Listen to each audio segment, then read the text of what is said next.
آگے ہے جی نجم الحسن ہے اسلام آباد سے، وہ کہتے ہیں عمران خان کہتے ہیں پاک فوج ہماری اپنی فوج، فوجی میرے بچوں جیسے ہیں، ان کے خلاف جانا ممکن نہیں۔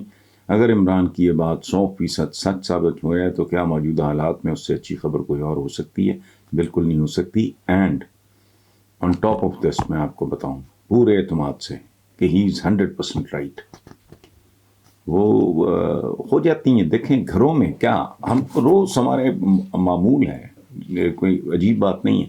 باپ بیٹے میں اختلاف ہو جاتا ہے، ماں میں بچوں میں اختلاف ہو جاتا ہے، میاں بیوی کے درمیان اختلاف ہو جاتا ہے، تو اختلاف زندگی کی نشانی ہے۔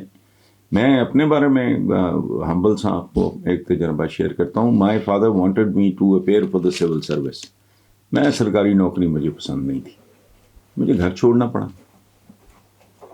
مطلب مجھ سے چھڑوایا نہیں گیا، لیکن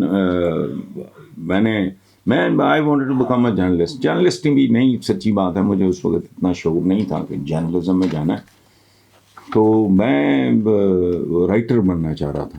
اس زمانے میں فلم کا بڑا گلیمر تھا، تو میرا خیال تھا کہ میں اسکرپٹ رائٹنگ کروں گا اور یہ کروں گا وہ کروں گا، تو اس طرح کی بات۔ تو اس کو کوئی اختلاف کہے تو وہ تو بےہودہ بات ہے۔ ڈفرینس آف اوپینین اور اس طرح کے ڈیڈلی اس میں نا بہت زمین آسمان کا فرق ہوتا ہے۔ فوج کے بارے میں کوئی اگر بات کرتا رہے، میرے تو جزو ایمان ہے بھائی، ہمارے تو خاندان میں شہید موجود ہیں، تو کوئی پاکستانی تصور ہی نہیں کر سکتا الا کوئی بالکل ہی اب نارمل ہو یا اس کا دماغ کام نہ کر رہا ہو، ذہن اور ضمیر یہ بنانا ضرورت روز سوال نہیں پیدا ہوتا۔ کون سا پیشہ ہے جس میں زندگی موت یہ سودا کرتا ہے آدمی؟ کون سی ایسی تنخواہ، کون سے ایسے پرکس، کون سے ایسی مراد اور اتنی ڈفیکلٹیز؟ مرنا آسان ہے۔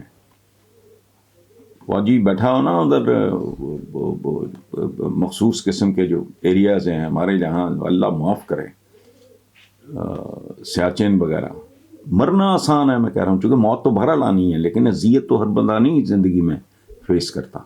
اس لیے یہ 100% عمران نے ٹھیک ہے، مجھے تو اس بات میں کبھی شک رہا ہی نہیں۔